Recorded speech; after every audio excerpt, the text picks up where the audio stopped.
Et si nous prenions la décision de rendre nos vies plus simples? Si nous commencions à prendre du plaisir en faisant beaucoup plus, mais avec moins de ressources?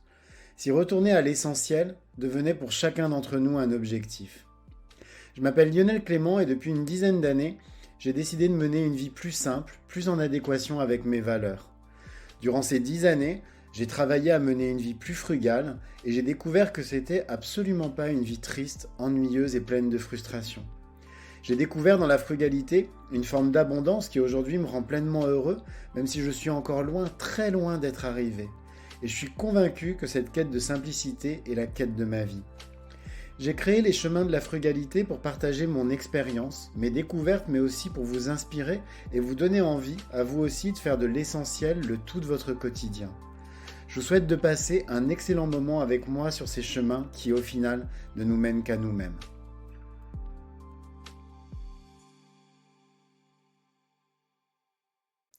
C'était quand la dernière fois que vous vous êtes vraiment félicité pour une de vos réussites? Que vous avez célébré vos victoires, même les plus petites? Ou que vous vous êtes dit tout simplement merci pour tous les efforts que vous avez accomplis? Alors si vous êtes comme moi, il y a quelques années, et j'avoue encore aujourd'hui, même si je progresse sur ce point-là, ça ne doit pas vous arriver très souvent. Pourtant, j'aurais eu dans mon parcours des milliers d'occasions de me congratuler. Mais à chaque fois, je préférais regarder le verre à moitié vide plutôt que celui à moitié plein. En fait, je passais mon temps à scruter les moindres défauts, là où j'aurais pu être meilleur, à réfléchir à ce que j'aurais pu faire pour obtenir de meilleurs résultats. Bref, je passais mes journées à me dire que j'étais en dessous de mes capacités et que si j'avais vraiment mis tous les moyens à ma disposition, mes résultats auraient été tellement meilleurs. Et je me retrouvais dans une situation où j'étais terriblement malheureux, alors que paradoxalement, je progressais. Dans cet épisode, je vais vous partager mon hygiène de vie, celle qui m'a permis désormais de parvenir à me dire merci, tout simplement, et sans le mais qui viendrait le pondérer. Je ne vous cache pas que ça n'a pas été simple et que c'est encore un point sur lequel je travaille activement, mais je suis très fier de mes progrès et cet épisode est pour moi l'occasion de justement me remercier. Pourtant, j'ai pas du tout à rougir de mon parcours professionnel. C'est quoi exactement une vie professionnelle réussie d'ailleurs? Aujourd'hui, alors que j'ai commencé à travailler il y a un peu plus de 30 ans, j'en suis arrivé à la conclusion suivante. Une vie professionnelle réussie, c'est celle dans laquelle on regrette rien. Comme je dis souvent, rien ne me destinait à réussir ma vie professionnelle. À 22 ans, j'étais vraiment super mal parti. À 22 ans, je me suis retrouvé contraint, faute d'argent, d'arrêter mes études universitaires, même si je travaillais depuis déjà plusieurs années, hein, pendant mes vacances par exemple. J'avais pu suivre mes cours normalement grâce à mes bourses d'études. Je roulais pas vraiment sur l'or, mais j'étais complètement autonome puisque mes parents m'aidaient pas et que j'arrivais à m'en sortir et ça c'était le principal. Mais un peu après mes 21 ans, le coup près est tombé. En fait, les revenus de mes parents, qui ne m'aidaient vraiment pas du tout, hein, j'ai eu une relation très compliquée avec eux, ont augmenté d'un seul coup. Et ma bourse d'études, eh ben, elle a tout simplement été coupée. D'un seul coup, impossible de payer mon loyer, impossible même de manger et de continuer à aller à l'université tous les jours. J'étais contraint, mais vraiment contraint d'aller travailler. N'ayant pas de qualification, je trouve un poste de plongeur dans un restaurant, poste que j'ai d'ailleurs beaucoup aimé, hein, le soit dit en passant. Et puis, j'essaie de mener de front pendant un an mes études et 30 heures de travail hebdomadaire. Petit à petit, les cours dans lesquels je suis marqué absent s'accumulent et puis un an plus tard, je valide pas mes diplômes. Le constat, il est sans appel. Je dois travailler si je veux simplement arriver à survivre et mes études doivent être mises de côté. Déjà à l'époque, j'aurais pu me féliciter de ce qui s'était passé, paradoxalement. Dans un contexte terriblement compliqué et seul, puisque j'avais vraiment personne sur qui me reposer, j'avais réussi à rebondir et à trouver un vrai job pour subvenir à mes besoins et retrouver de la perspective. Mais en fait, je restais focalisé sur le verre à moitié vide. Je venais d'abandonner mes études. Je vous passerai le chaos des années qui ont suivi parce que ça a vraiment été des années chaotiques. Mais avec le recul, je peux aussi vraiment me remercier sur toutes ces années qui sont passées.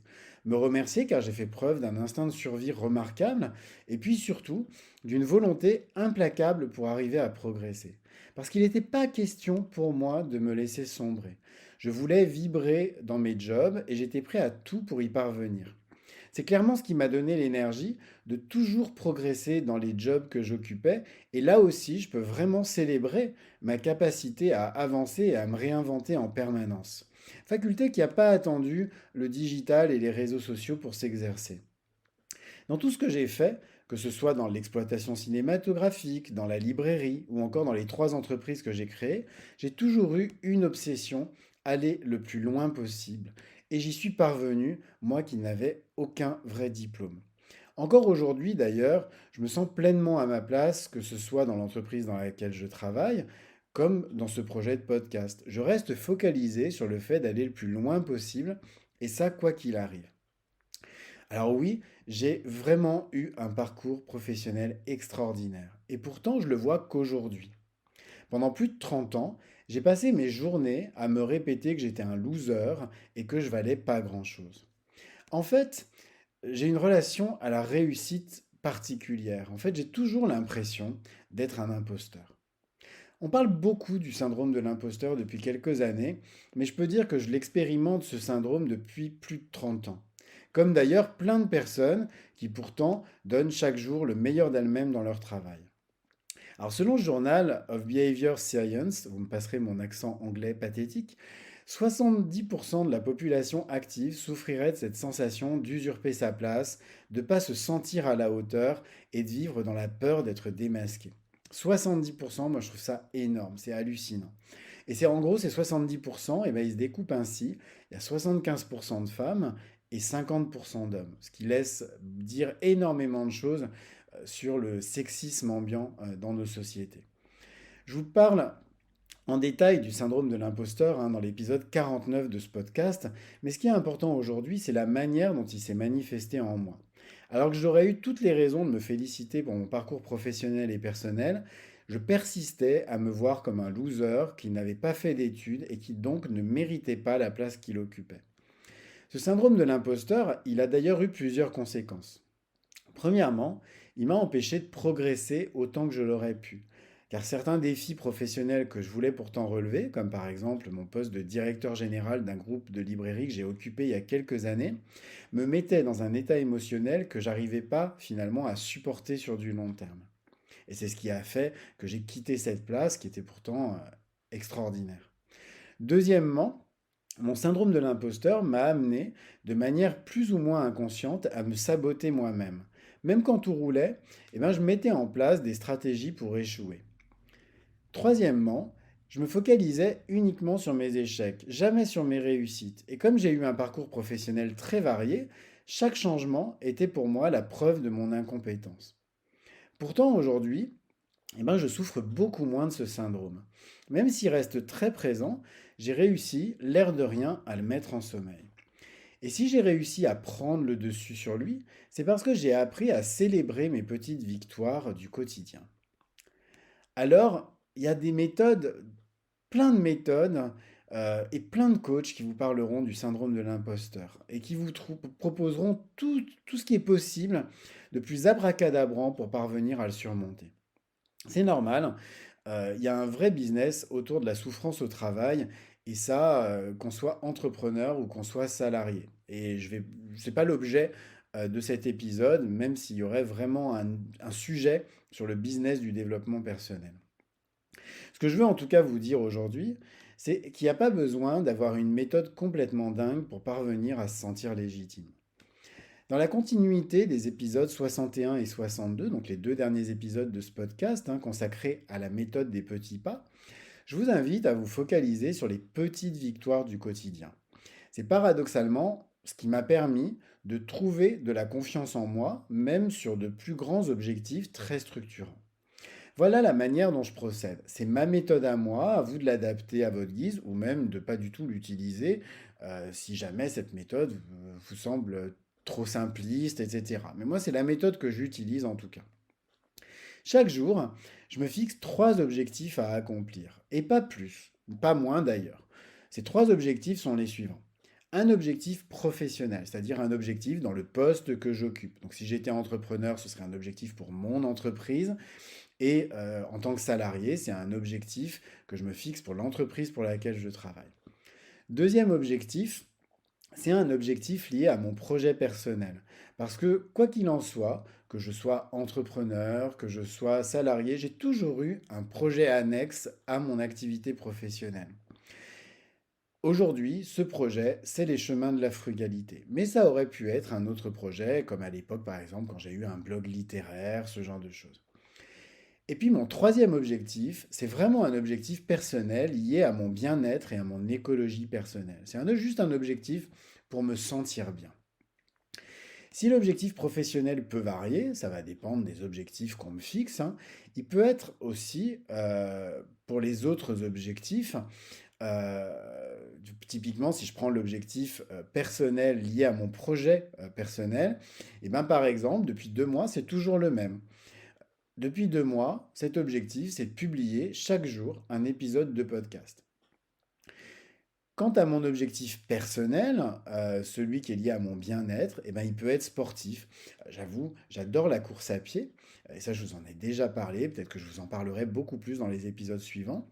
Mais il peut être aussi culinaire, parce que j'ai une passion pour la cuisine. Il peut être aussi de fabriquer, par exemple, un cosmétique, puisque c'est aussi une de mes passions. Bref, l'idée, c'est de faire quelque chose qui va vraiment me procurer du plaisir. Et c'est le seul objectif de cet objectif, c'est de me donner du plaisir. À chaque jour, même si je peux vivre plein d'autres choses, eh ben je reste focus sur ces trois objectifs qui vont me servir de fil rouge à ma journée. Chaque jour, quand je me couche, je prends l'habitude de faire le bilan et puis surtout de me féliciter d'avoir atteint ces objectifs. Parce que vraiment, je ne me couche pas tant que je ne les ai pas atteints. Et je me fais parfois même des cadeaux pour me féliciter de ma constance. Paradoxalement, eh ben, cette écologie quotidienne, qui est très auto-centrée, hein, a priori, a eu des résultats incroyables sur moi que je ne pouvais pas du tout imaginer. Alors que c'est quelque chose de très facile de se donner trois petits objectifs, de les atteindre et de se dire merci et de se féliciter pour les avoir atteints. Je vous parlerai dans mon prochain épisode, enfin pas le prochain, parce que le prochain est une interview, mais le suivant encore, des effets cumulés. Mais vraiment, les effets cumulés, c'est un concept qui est super puissant. Et je vois trois résultats, justement, qui sont très liés aux effets cumulés et qui ont vraiment entièrement modifié mon rapport à mon syndrome de l'imposteur. Premièrement, eh ben, je suis capable maintenant chaque jour d'atteindre mes objectifs et de me féliciter pour ça. Eh ben, ça m'a permis de prendre confiance dans ma capacité à les atteindre, justement, donc prendre confiance en moi et vraiment dans ma capacité à faire des choses même extrêmement complexes, comme écrire un épisode de podcast tous les jours. C'est quelque chose de très difficile, mais néanmoins, j'ai réussi à atteindre cet objectif. Et ça, en termes de confiance en soi, c'est extraordinaire. Deuxièmement, eh ben, je progresse chaque jour dans mes compétences et ça, je le ressens vraiment. Par exemple, je vois que je progresse tous les jours dans l'écriture de mes épisodes de podcast. Ils sont pas parfaits. Certes, il y a des moments où, lorsque je les enregistre, je me dis, oh là là, je pourrais faire tellement mieux, etc. Mais malgré tout, je vois que chaque jour, mes épisodes sont un peu meilleurs que les épisodes de la veille. Et ça, eh ben, c'est quelque chose de très satisfaisant. Et puis aussi, je progresse dans mon écriture en général. Et ça aussi, c'est gratifiant. Troisièmement, j'ai compris, ou plutôt j'ai pris conscience, dans mon incroyable capacité, vraiment une conscience que je pouvais avoir confiance dans mon incroyable capacité de faire. Et je me rends aujourd'hui compte qu'elle est tout simplement hors du commun. C'est vraiment un super pouvoir que j'ai depuis des années, que j'ai depuis toujours. J'ai une capacité à faire des choses. Je suis vraiment ce qu'on appelle un faiseur, vous voyez. Et ça, je m'en rendais pas du tout compte. Et aujourd'hui, j'en ai vraiment pris conscience et de manière très forte. Et je me rends vraiment compte vraiment comment dire, du caractère vraiment unique de ce super pouvoir que j'ai. Si dans mon prochain épisode, je vous parlerai donc des effets cumulés, hein, qui sont la clé de cette méthode, je vais finir celui d'aujourd'hui en vous enjoignant à faire un exercice très simple. Ce soir, avant de vous coucher, listez, parce que vous savez que j'adore les listes, donc listez sur une feuille de papier vos trois réussites de la journée, même minuscules. Je vous garantis qu'il y en a toujours, même dans la pire des journées. Il faut juste savoir regarder. Et puis, prenez quelques minutes et félicitez-vous chaudement pour ces 3 réussites, même si elles peuvent vous sembler totalement absurdes. Ça va vous sembler sur le coup ridicule, mais c'est pas grave, renouvelez demain et encore après-demain. Et faites ça pendant au moins 7 jours, juste en me croyant sur parole. Vous verrez comme dans une toute petite semaine, le regard que vous portez sur vous-même sera déjà très différent. Cet épisode des chemins de la frugalité est maintenant terminé. Alors comme d'habitude, je vous invite, si vous aimez mon podcast, à vous y abonner puis à lui mettre 5 étoiles sur votre plateforme préférée. Vous pouvez aussi me déposer un commentaire. Ça va beaucoup m'aider à bien référencer mon podcast, notamment sur Apple Podcast. Et sinon, vous pouvez également le partager autour de vous afin de le faire connaître à vos proches. En attendant, je vous souhaite à tous une très belle journée et puis je vous dis à demain pour un nouvel épisode. Au revoir.